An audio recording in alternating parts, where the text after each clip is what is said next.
ಹೈದರಾಬಾದ್ ನಗರದ ಹತ್ತಿರದಲ್ಲಿರುವ ಕುಂದಾ ಸತ್ಯನಾರಾಯಣ ಕಲಾಧಾಮಕ್ಕೆ ನಾವು ಬಂದಿದ್ದೀವಿ.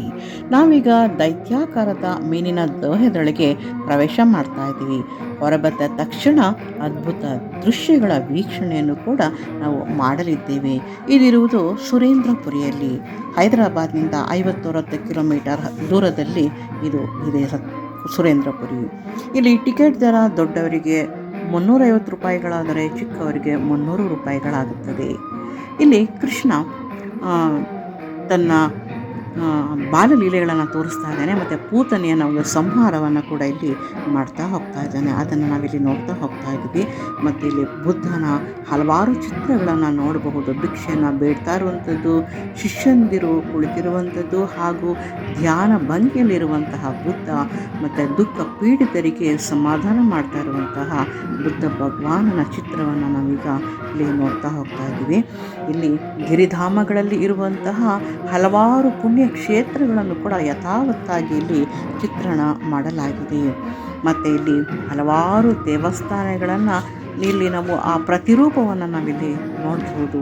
ಇಲ್ಲಿ ಘಟಸರ್ಪದ ಒಂದು ಭಂಗಿಯನ್ನು ಕೂಡ ನಾವು ನೋಡಬಹುದು. ಅದು ಸುತ್ತುವರೆದುಕೊಂಡು ಇಲ್ಲಿ ಮಲಗಿರುವ ಹಾಗೆ ಚಿತ್ರಣ ಮಾಡಿದ್ದಾರೆ. ಇದೊಂದು ಅದ್ಭುತವಾದಂತಹ ಒಂದು ದೃಶ್ಯವಾಗಿದೆ. ಘಟಸರ್ಪದ ಜೊತೆಯಲ್ಲೇ ನಾವು ಕೂಡ ಸಾಕ್ತಾ ಇದ್ದೀವಿ. ಇಲ್ಲಿ ದುರ್ಗೆ ಸಿಂಹದ ಮೇಲೆ ಕಾಲನ್ನು ಇಟ್ಕೊಂಡು ರಾಕ್ಷಸನನ್ನು ಸಂಹಾರ ಮಾಡುತ್ತಿರುವಂತಹ ಅದ್ಭುತವಾದ ಕಲಾಕೃತಿ ನಮ್ಮ ಕಣ್ಣು ಮುಂದೆ ಇಲ್ಲಿದೆ. ಮತ್ತು ರಾಕ್ಷಸಾಕಾರದ ಪಕ್ಷಿಯೊಂದು ಕೂಡ ಬಾಯಿ ತೆರೆದುಕೊಂಡು ಇಲ್ಲಿ ನಿಂತಿರೋ ಹಾಗೆ ಚಿತ್ರ ಮಾಡಿದ್ದಾರೆ. ರುಂಡ ಮಾಲಿನಿಯಾದ ಕಾಳಿ ಮಾತೆಯ ಒಂದು ರೂಪವನ್ನು ಕೂಡ ನಾವಿಲ್ಲಿ ನೋಡ್ತಾ ಹೋಗ್ತಾ ಇದ್ದೀವಿ. ಮತ್ತು ಹಲವಾರು ದೇವತೆಗಳನ್ನು ಕೂಡ ಇಲ್ಲಿ ಯಥಾವತ್ತಾಗಿ ಚಿತ್ರಣ ಮಾಡಿದ್ದಾರೆ. ದುರ್ಗೆ ಮಾತೆಯ ಹಲವಾರು ಅವತಾರಗಳನ್ನು ಕೂಡ ನಾವಿಲ್ಲಿ ನೋಡ್ತಾ ಹೋಗ್ತಾ ಇದ್ದೀವಿ. ಮತ್ತೀಗ ಮುಂದೆ ಬರುವಂಥದ್ದು ರಾಧಾ ಮತ್ತು ಕೃಷ್ಣ ಇವರ ಒಂದು ಚಿತ್ರ. ಇಲ್ಲಿ ಶುಕಪಿಕಗಳ ಇರುವಂತಹ ಒಂದು ಚಿತ್ರವನ್ನು ಕೂಡ ಇಲ್ಲಿ ನಾವು ನೋಡ್ಬೋದು. ಸರಸ್ವತಿ ಮಾತೆ ತನ್ನ ವೀಣೆಯನ್ನು ಹಿಡಿದು ಕುಳಿತಿರುವಂತಹ ಭಂಗಿ ಅತ್ಯಂತ ಮನೋಹರವಾಗಿ ನಮ್ಮ ಕಣ್ಮುಂದೆ ಬರ್ತಾ ಇದೆ. ಮತ್ತು ಹಲವಾರು ದೇವತೆಗಳನ್ನು ನಾವಿಲ್ಲಿ ನೋಡ್ತಾ ಹೋಗ್ಬೋದು. ಅಷ್ಟು ಸುಂದರವಾದಂಥ ಒಂದು ಪ್ರತಿಮೆಗಳನ್ನು ನೋಡ್ಬೋದು. ರಾಮ, ಲಕ್ಷ್ಮಣ, ಸೀತೆಯರು ಕೂಡ ಇಲ್ಲಿ ನಾವು ನೋಡ್ತಾ ಹೋಗ್ತಾ ಇದ್ದೀವಿ. ಮತ್ತು ಶಿವನೊಂದು ನಾಟ್ಯ ಭಂಗಿ ಮತ್ತು ಇಲ್ಲಿ ಶಿವ ಜಟಾಧಾರಿಯಾಗಿ ನಿಂತಿರುವಂತಹ ಒಂದು ಭಂಗಿಯನ್ನು ಕೂಡ ಇಲ್ಲಿ ನೋಡ್ತಾ ಇದ್ವಿ. ಬಹಳ ಸೌಮ್ಯವಾದ ರೂಪವನ್ನು ಇಲ್ಲಿ ನಾವು ನೋಡ್ತಾ ಹೋಗ್ತಾ ಇದ್ವಿ. ಕಾಳಿ ಮಾತೆಯ ವಿವಿಧ ದೃಶ್ಯಗಳನ್ನು, ವಿವಿಧ ಅವತಾರಗಳನ್ನು ನೋಡ್ತಾ ಇದ್ವಿ. ಇಲ್ಲಿ ಶ್ರೀನಿವಾಸ ಮತ್ತು ಪದ್ಮಾವತಿಯರ ಒಂದು ಚಿತ್ರ, ಮುಂದೆ ಜಗನ್ನಾಥ, ಬಲಭದ್ರ, ಸುಭದ್ರೆಯರು ನಿಂತಿರುವ ಒಂದು ಭಂಗಿ, ಮತ್ತು ಇಲ್ಲಿ ಆಂಡಾಳುವಿನ ಒಂದು ಚಿತ್ರ ಇಲ್ಲಿ ನಾವು ನೋಡ್ತಾ ಹೋಗ್ತಾ ಇದ್ದೀವಿ. ನಾವೀಗ ರಾಕ್ಷಸನ ಬಾಯಿಯೊಳಗೆ ನಾವು ಪ್ರವೇಶ ಮಾಡ್ತಾ ಹೋಗ್ತಾ ಇದ್ದೀವಿ. ಇದು ದೈತ್ಯಾಕಾರದ ರಾಕ್ಷಸನ ಒಂದು ಅದ್ಭುತವಾದ ಒಂದು ಚಿತ್ರ. ಆ ಬಾಯಿಯೊಳಗೆ ಹೊಕ್ಕು ನಾವು ಹೊರಬಂದಾಗ ಮತ್ತೊಂದು ದೃಶ್ಯ ಕಾವ್ಯ ನಮ್ಮ ಕಣ್ಣು ಮುಂದೆ ತೆರೆದುಕೊಳ್ಳುತ್ತದೆ.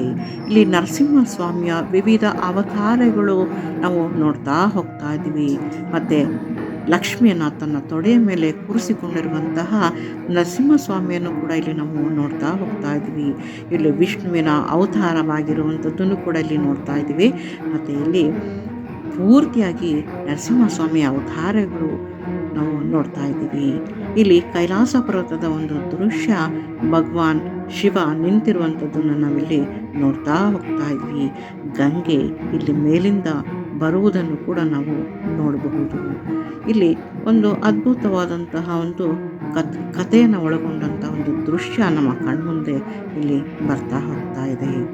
ಮತ್ತೀಗ ರಾವಣನ ಒಂದು ಚಿತ್ರ ನಮ್ಮ ಕಣ್ಮುಂದೆ ಈಗ ಬರುತ್ತೆ. ರಾವಣ ಕೈಲಾಸಗಿರಿಯನ್ನು ತನ್ನ ಶಿರದ ಮೇಲೆ ಹೊತ್ತುಕೊಂಡಿರುವಂತಹ ಒಂದು ಪರಿಕಲ್ಪನೆ ಅತ್ಯಂತ ಸುಂದರವಾಗಿ ಮೂಡಿ ಬಂದಿದೆ.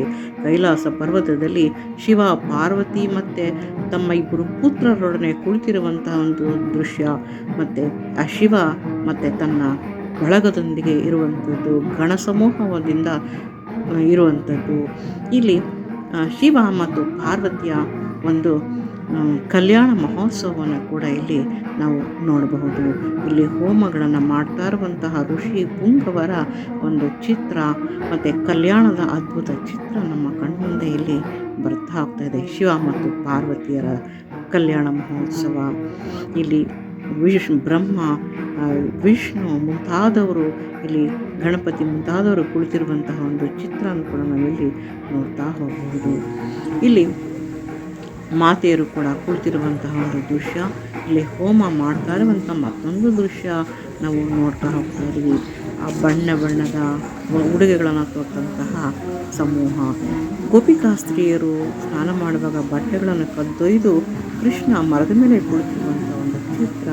ಈ ಒಂದು ಮಾಹಿತಿ ನಿಮಗೆ ತುಂಬ ಇಷ್ಟವಾಗಿದ್ದರೆ ಈ ವಿಡಿಯೋನ ಸಬ್ಸ್ಕ್ರೈಬ್ ಮಾಡಿ. ವಂದನೆಗಳು.